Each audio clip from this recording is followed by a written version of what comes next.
Jumpa lagi di channel Skysen Solution.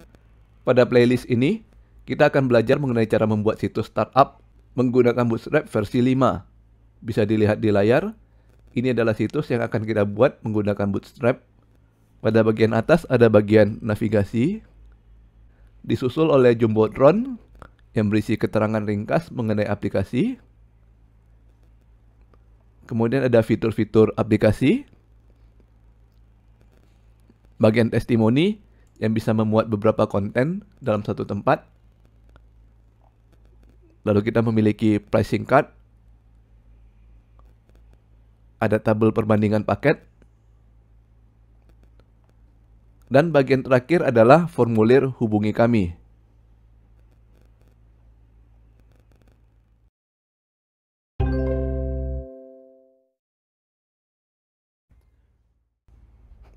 Mungkin teman-teman ada yang bertanya mengapa kita mengangkat tema startup.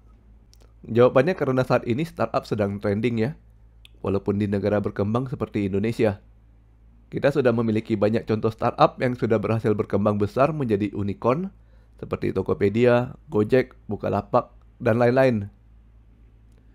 Kalau kita melihat ke tahun 2020 dan 2021, di mana kita sedang menghadapi pandemi COVID, perusahaan-perusahaan yang berhubungan dengan IT seperti startup justru mengalami peningkatan. Mengapa? Karena masyarakat kita sedang mengalami perubahan kebiasaan secara besar-besaran. Yang awalnya bekerja mesti ke kantor, sekarang bekerja dari rumah.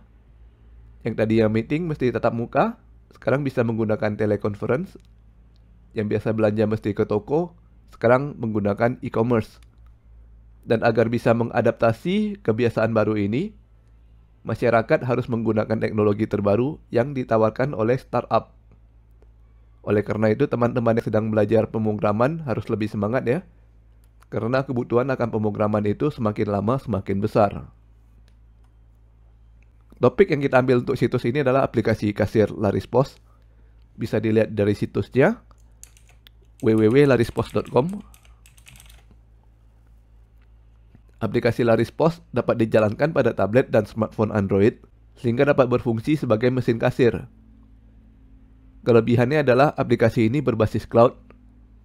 Jadi data transaksi akan dikirim ke cloud dan dapat diakses oleh manajemen atau owner menggunakan internet. Jadi sudah tidak perlu datang ke restoran lagi.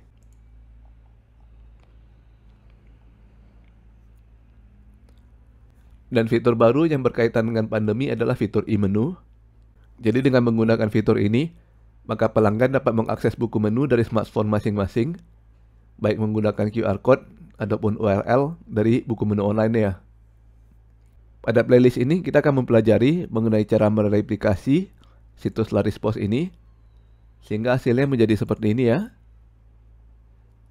Dan untuk keperluan belajar, ada beberapa konten dari situs replika yang merupakan tambahan dari saya, bukan dari situs aslinya ya.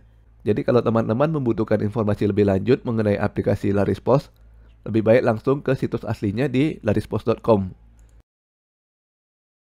Jangan dari situs replika ya, karena ada sebagian konten yang berubah. Situs replika ini akan kita buat menggunakan Bootstrap. Bagi yang belum tahu apakah itu Bootstrap, kita bisa membuka situsnya di getbootstrap.com.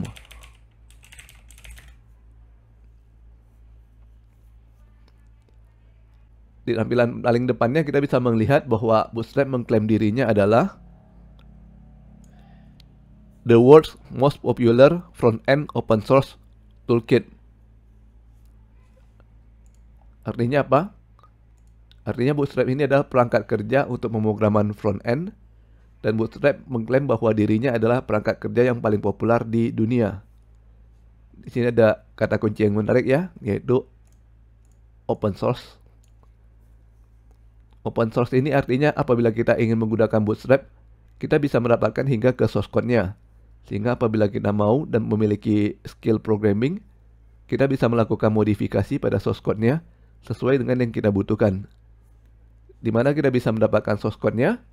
Biasanya komunitas open source melakukan sharing source code pada situs yang bernama GitHub. Bisa kita lihat pada bagian kanan navigasi, ada beberapa icon. Icon yang dengan gambar bayangan kucing ini adalah GitHub. dan kalau kita klik, maka akan menuju ke situs GitHub-nya Bootstrap. Nah, di sini kita bisa melihat ada beberapa proyek yang di-sharing oleh Bootstrap. Tentunya proyek yang paling besarnya adalah Bootstrap itu sendiri.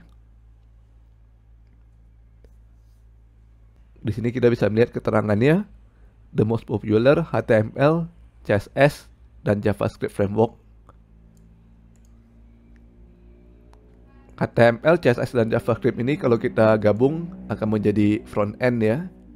Jadi kalimat ini bisa kita anggap sebagai the most popular front-end framework for developing responsive mobile-first project on the web. Di sini bisa kita lihat jumlah starnya sudah 152K. Ada 152.000 programmer yang menganggap proyek ini sebagai proyek favoritnya. Artinya memang benar ya, Bootstrap ini adalah front-end framework yang paling populer di dunia.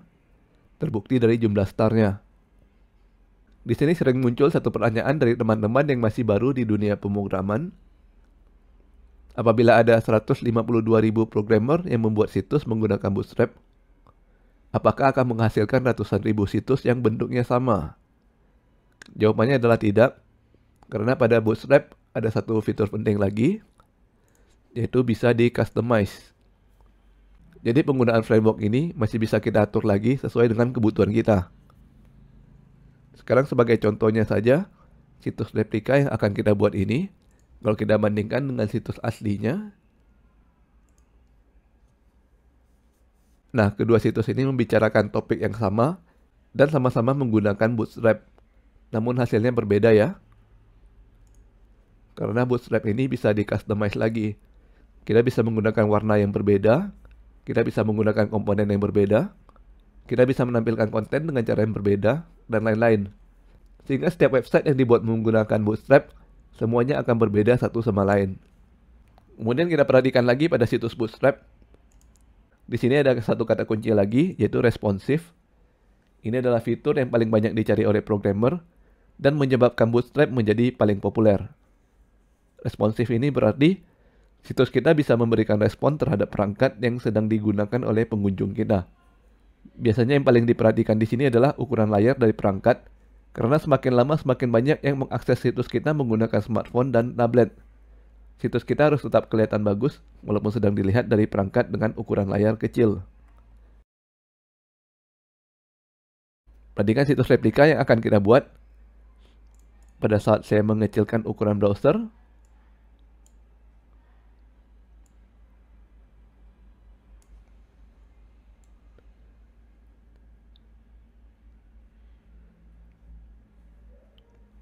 maka otomatis kontennya akan dirapikan ulang oleh browser. Dan perhatikan bagian navigasi ini, pada saat ukuran browser yang menjadi terlalu kecil, maka akan secara otomatis berubah menjadi icon hamburger. Yang kalau kita klik akan memperlihatkan menu navigasi yang disusun ke arah bawah. Perhatikan konten utama kita, yang tadinya gambar dan tulisan yang bersusun ke samping, sekarang menjadi gambar dan tulisan yang bersusun ke bawah.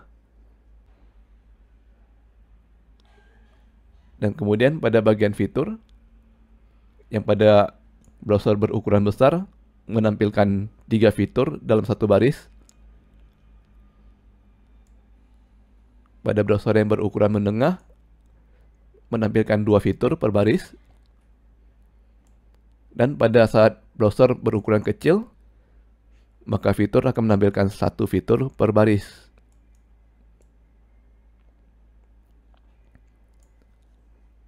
Inilah yang dimaksud dengan responsif. Oke, sampai di sini dulu video kita kali ini.